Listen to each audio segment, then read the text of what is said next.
Hello friends, I am Nisha from Nisa's kitchen. Welcome to our channel. ഇന്ന് ഞാൻ നിങ്ങൾക്ക് പരിചയപ്പെടുത്താൻ പോകുന്നത് തട്ടുകട സ്റ്റൈലിലുള്ള ഒരു അടിപൊളി ബീഫ് കറിയാണ്. നല്ല ടേസ്റ്റുള്ള സ്പൈസി ആയിട്ടുള്ള ഒരു ബീഫ് കറിയാണിത്. ഈ റെസിപ്പി ട്രൈ ചെയ്ത് നോക്കിയിട്ട് ഇഷ്ടമായിട്ടുണ്ടെങ്കിൽ മറക്കാതെ ചാനൽ സബ്സ്ക്രൈബ് ചെയ്യണം. അപ്പോൾ നമുക്കിതിലേക്ക് ആവശ്യമായ ഇൻഗ്രീഡിയൻസ് എന്തൊക്കെയാണെന്ന് നോക്കാം. ഞാനിവിടെ 1 കിലോ ബീഫ് എടുത്തിട്ടുണ്ട്. ബീഫ് കട്ട് ചെയ്ത് ചെറിയ കഷ്ണങ്ങളാക്കിയിട്ട് ഒന്നുകിൽ വിനാഗിരിയിലോ നാരങ്ങ നീരിലോ ഇട്ട് നന്നായിട്ട് വാഷ് ചെയ്തെടുക്കുക. സവോള 2 എണ്ണം വലുത് നീളത്തിൽ കനം കുറച്ച് അരിഞ്ഞെടുത്തിട്ടുള്ളത്. മീഡിയം സൈസിലുള്ള ഒരു കഷ്ണം ഇഞ്ചി നന്നായിട്ട് ക്രഷ് ചെയ്തെടുക്കുക. 8 അല്ലി വെളുത്തുള്ളി നന്നായിട്ട് ക്രഷ് ചെയ്തെടുത്തത്. പച്ചമുളക് 2 എണ്ണം. കറിവേപ്പില ഒരു 3 തണ്ട്. കറിവേപ്പില കുറച്ച് കൂടുതൽ ചേർക്കാം. ആവശ്യമായ സ്പൈസസ് 1 ടേബിൾ സ്പൂൺ കുരുമുളക്, 2 കഷ്ണം കറുവാപ്പട്ട, ബേ ലീവ്സിൻ്റെ 2 or 3 പീസ്, പെരിഞ്ജീരകം ഒരു ചെറിയ സ്പൂൺ 1 ടീസ്പൂൺ.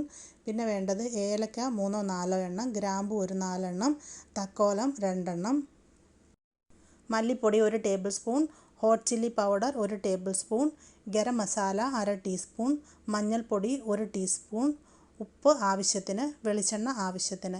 ഇനി നമുക്കിത് ഉണ്ടാക്കിയെടുക്കുന്നത് എങ്ങനെയാണെന്ന് നോക്കാം. ആദ്യമായിട്ട് നമുക്ക് സ്പൈസസ് ഒന്ന് ചൂടാക്കിയെടുക്കാം. അതിനായിട്ട് ഞാനൊരു ഫ്രൈങ് പാൻ സ്റ്റൗവിൽ വെച്ചിട്ടുണ്ട്. ഇതിലേക്ക് നമ്മൾ എടുത്തു വച്ചിരിക്കുന്ന എല്ലാ സ്പൈസസും കൂടെ ഇട്ട് കൊടുക്കാം.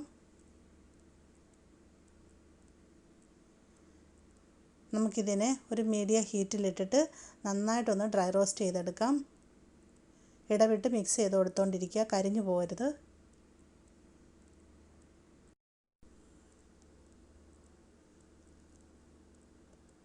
ഇപ്പോൾ സ്പൈസസ് എല്ലാം നന്നായിട്ട് ചൂടായി വന്നിട്ടുണ്ട്. ഇതുപോലെ നന്നായിട്ട് മൂത്ത് വരണം. ഇനി നമുക്ക് സ്റ്റൗ അങ്ങ് ഓഫ് ചെയ്യാം. കാരണം ഇത് ഇൻഡക്ഷൻ കുക്കർ ആയതുകൊണ്ട് നല്ല ചൂടാണ്. ഓഫ് ചെയ്ത ശേഷം ഞാനിതിലേക്ക് 1 ടേബിൾ സ്പൂൺ മല്ലിപ്പൊടി ചേർക്കുകയാണ്, 1 ടീസ്പൂൺ മഞ്ഞൾപ്പൊടി, 1 table spoon hot chilli powder. ഇനി ഇതെല്ലാം കൂടെ നമുക്ക് നന്നായിട്ടൊന്ന് ചൂടാക്കിയെടുക്കാം. ഇതിപ്പോൾ ഇൻഡക്ഷൻ കുക്കർ ആയതുകൊണ്ട് നല്ല ചൂടാണ്, അതുകൊണ്ടാണ് ഞാൻ സ്റ്റൗ ഓഫ് ചെയ്തത്. ചൂട് ഒരുപാട് കൂടുതലാണെങ്കിൽ കരിഞ്ഞു പോകാതിരിക്കാൻ ഇതുപോലെ ഒന്ന് മാറ്റി പിടിച്ച ശേഷം നന്നായിട്ട് മിക്സ് ചെയ്ത് കൊടുക്കാം. ഗ്യാസ് സ്റ്റൗ ആണെങ്കിൽ ലോ ഹീറ്റിൽ വെച്ചിട്ട് ജസ്റ്റ് ഒരു മിനിറ്റ് ഒന്ന് നന്നായിട്ട് ചൂടാക്കിയെടുത്താൽ മതി, കരിഞ്ഞു പോകരുത്. ഇതിപ്പോൾ നന്നായിട്ട് ചൂടായി വന്നിട്ടുണ്ട്. നമുക്കിനി ഇതിനെ സ്റ്റൗവിൽ നിന്ന് വാങ്ങി മാറ്റി വെക്കാം. ഒന്ന് തണുത്തതിന് ശേഷം വേണം അരച്ചെടുക്കാൻ. നമ്മൾ ഡ്രൈ റോസ്റ്റ് ചെയ്ത് വെച്ചിരുന്ന ഈ പൊടികളെല്ലാം നന്നായിട്ട് ചൂടാറി വന്നിട്ടുണ്ട്. അപ്പോൾ ഞാനിതിലോട്ട് നമ്മൾ ചതച്ച് വെച്ചിരുന്ന വെളുത്തുള്ളിയിൽ നിന്നും പകുതിയും ചതച്ച് വെച്ചിരിക്കുന്ന ഇഞ്ചിയിൽ നിന്നും പകുതിയും പിന്നെ കുറച്ച് കറിവേപ്പിലയും കൂടി ഇട്ടിട്ടുണ്ട്. ഇത് നമുക്ക് ഒരു 1/4 ഗ്ലാസ് വെള്ളം ചേർത്ത് നന്നായിട്ടൊന്ന് അരച്ചെടുക്കാം.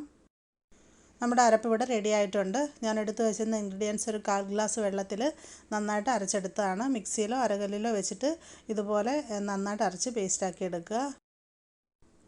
അടുത്തായിട്ട് ഞാനൊരു പ്രഷർ കുക്കർ സ്റ്റൗവിൽ വെച്ചിട്ടുണ്ട്. ഇതിലേക്ക് നമുക്കൊരു 3 ടേബിൾ സ്പൂൺ വെളിച്ചെണ്ണ ഒഴിച്ച് കൊടുക്കാം.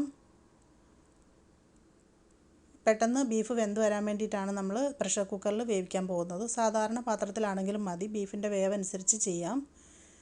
ഇനി ഇതിലേക്ക് പച്ചമുളക് ചേർക്കാം.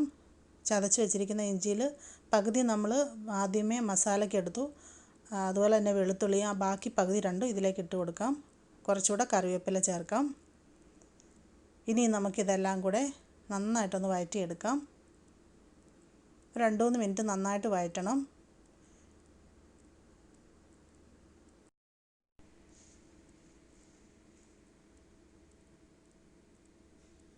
ഇപ്പോൾ ഇതെല്ലാം നന്നായിട്ട് മൂത്ത് വന്നിട്ടുണ്ട്. ഇനി ഇതിലേക്ക് നമുക്ക് അരിഞ്ഞു വച്ചിരിക്കുന്ന സവോള ചേർക്കാം.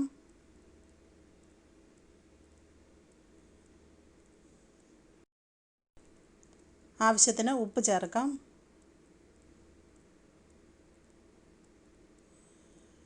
ഇനി നമുക്കിതെല്ലാം കൂടെ വീണ്ടും നന്നായിട്ട് വഴറ്റണം.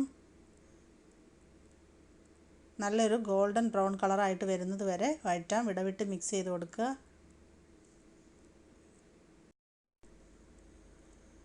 ഇപ്പോൾ സവോള നന്നായിട്ട് മൂത്ത് വന്നിട്ടുണ്ട്. ഇനി നമുക്കിതിലോട്ട് തയ്യാറാക്കി വെച്ചിരിക്കുന്ന മസാല പേസ്റ്റ് ആഡ് ചെയ്യാം.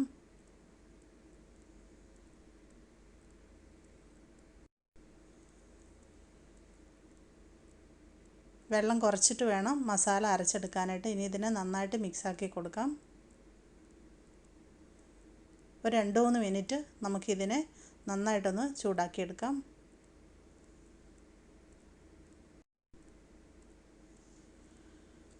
ഇപ്പോൾ 2-3 മിനിറ്റ് കഴിഞ്ഞിട്ടുണ്ട്. ഇതിപ്പോൾ നന്നായിട്ട് ചൂടായി, മസാല നന്നായിട്ട് മൂത്ത് വന്നിട്ടുണ്ട്. ഇനി നമുക്കിതിലോട്ട് ചേർക്കേണ്ടത് കഴുകി വെച്ചിരിക്കുന്ന ബീഫാണ്. ഇനി ഇതിനെ നന്നായിട്ട് ഇളക്കി യോജിപ്പിക്കാം.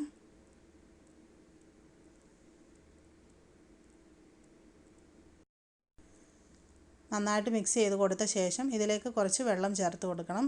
വെള്ളം അധികം ചേർക്കണ്ട, ബീഫ് വെന്ത് വരുമ്പോൾ അതിൻ്റെ ഉള്ളിൽ നിന്നും കുറച്ച് വെള്ളം ഇറങ്ങി വരും. അപ്പം നമുക്ക് ഇതിലോട്ട് 1 കപ്പ് ചൂടുവെള്ളം ചേർത്ത് കൊടുക്കാം. കുറച്ച് ചാറുള്ളൊരു കറി ആയതുകൊണ്ടാണ് വെള്ളം ചേർക്കേണ്ടി വരുന്നത്. ഇനി ഇതിനെ നന്നായിട്ട് ഒന്നും കൂടെ ഇളക്കി കൊടുക്കാം. ഇനി നമുക്കിതിലോട്ട് കുറച്ചും കൂടി ഉപ്പ് ചേർക്കണം. നമ്മൾ ആദ്യം സവാള വഴറ്റിയപ്പോൾ കുറച്ച് ഉപ്പേ ചേർത്തിട്ടുണ്ടായിരുന്നുള്ളൂ. കുറച്ചും കൂടി ഉപ്പ് ചേർത്ത് കൊടുക്കാം. വീണ്ടും ഒന്നുകൂടെ മിക്സ് ചെയ്തതിന് ശേഷം നമുക്കിതിനെ മൂടി വെച്ച് വേവിച്ചെടുക്കണം. നമ്മുടെ ബീഫിൻ്റെ മൂപ്പ് അനുസരിച്ച് വേവിന് വ്യത്യാസം വരും. അത് അഡ്ജസ്റ്റ് ചെയ്ത് കുക്ക് ചെയ്തെടുക്കാം. ഞാനിപ്പോൾ അധികം വേവില്ലാത്ത ബീഫ് ആയതുകൊണ്ട് മൂടി വെച്ചിട്ട് ഒരു 4 വിസിൽ വരുന്നത് വരെയാണ് കുക്ക് ചെയ്യാനായിട്ട് പോകുന്നത്. 4 വിസിൽ വന്നതിന് ശേഷം തുറന്ന് വേവ് നോക്കാം. വെന്തിട്ടില്ല എന്നുണ്ടെങ്കിൽ 1-2 വിസിലും കൂടെ അടുപ്പിച്ചെടുത്താൽ മതി. എന്തായാലും നന്നായിട്ട് വെന്ത് വരണം. ഇപ്പോൾ നമ്മുടെ ബീഫ് നന്നായിട്ട് വെന്ത് വന്നിട്ടുണ്ട്. ഒരു 4 വിസിൽ വന്നതിന് ശേഷം ഞാനതിൻ്റെ പ്രഷർ റിലീസ് ചെയ്ത് കുക്കർ ഓപ്പൺ ചെയ്തിട്ട് വീണ്ടും സ്റ്റൗവിൽ തന്നെ വെച്ചിരിക്കുകയാണ്. ഇനി നമുക്ക് ഇതിലോട്ട് ഒരു 1/2 ടീസ്പൂൺ ഗരം മസാല കൂടെ ചേർത്ത് കൊടുക്കാം. ഇനി ഇതിനെ നന്നായിട്ട് വീണ്ടും ഒന്നുകൂടെ മിക്സ് ചെയ്ത് കൊടുക്കാം.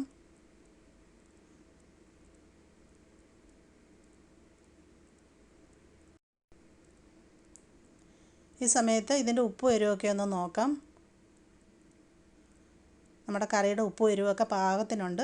നമുക്കിനി ഒരു 3-4 മിനിറ്റും കൂടെ ഇതിനെ ലോ ഹീറ്റിലൊന്ന് വെച്ചിരിക്കുക. ഇതിൻ്റെ ഗ്രേവി കുറച്ചും കൂടെ ഒന്ന് തിക്കായി വന്ന ശേഷം സ്റ്റൗ ഓഫ് ചെയ്യാം.